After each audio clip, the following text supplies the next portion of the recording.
কত সুন্দর ছন্দের মিল।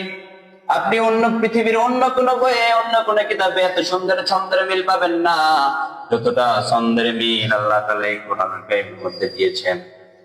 আপনি অন্য কোন পৃথিবীর অন্য কোন বই অন্য কোন কিতাবে এত সুন্দর ছন্দের মিল নেই যতটা ছন্দের মিল আল্লাহ তাআলা পুরো কোরআন কারীমকে ছন্দময় করে বানিয়েছেন। সুবহানাল্লাহ। নাম্বার 4, 4 নম্বর বৈশিষ্ট্য হচ্ছে এটি এক আশ্চর্যজনক কিতাব। The entire Quran has been representative poetry from গোটা কোরআন কারীমকে আল্লাহ তাআলা ছন্দময় করে রেখেছেন। সুবহানাল্লাহ। পৃথিবীর অন্য কোন বই অন্য কোন কিতাবে আপনি এত সুন্দর ছন্দের মিল খুঁজে পাবেন না যতটা ছন্দের মিল আল্লাহ তাআলা এই কোরআন কারীমের মধ্যে দিয়েছেন। সুবহানাল্লাহ। আমি জানি না আপনারা তেলাওয়াত করার সময় কয়জন এগুলো খেয়াল করেন। কোরআন কারীমের সবচেয়ে ছোট সূরা কোনটি বলেন তো? দেখেন, বলেন। সবচেয়ে মাশাআল্লাহ, সবচেয়ে ছোট সূরা কোনটি? কাউসার। দেখেন, আমরা একটু তেলাওয়াত করি।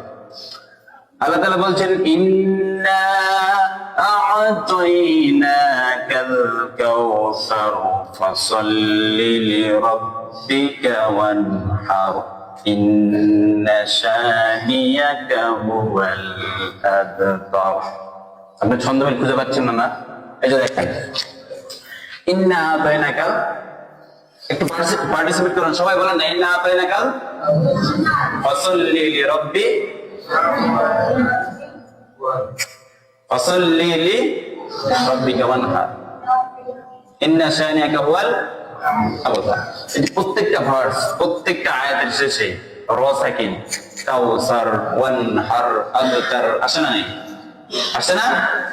এবারে দেখেন আমাদের আরেক মুখস্থ সূরা, সূরাতুল ইখলাস। আল্লাহ তাআলা বলছেন, কুল হুয়াল্লাহু আহাদ আল্লাহুস সামাদ লাম ইয়ালিদ ওয়া লাম ইউলাদ ওয়া লাম ইয়াকুল লাহু কুফুয়ান আহাদ। আল্লাহু আকবার। এবার আমাদের সূরা, আমাদের সকলের পছন্দের সূরা, সূরাতুর রহমান।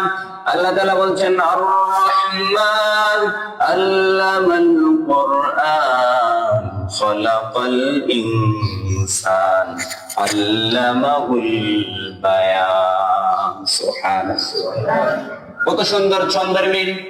আপনি অন্য পৃথিবীর অন্য কোন বইয়ে অন্য কোন কিতাবে এত সুন্দর ছন্দের মিল পাবেন না যতটা ছন্দের মিল আল্লাহ তাআলা এই কোরআন কারীমের মধ্যে দিয়েছেন।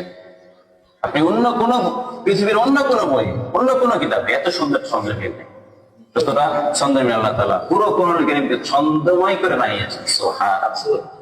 এটি হচ্ছে কোরআন কারীমের 4 নম্বর বৈশিষ্ট্য।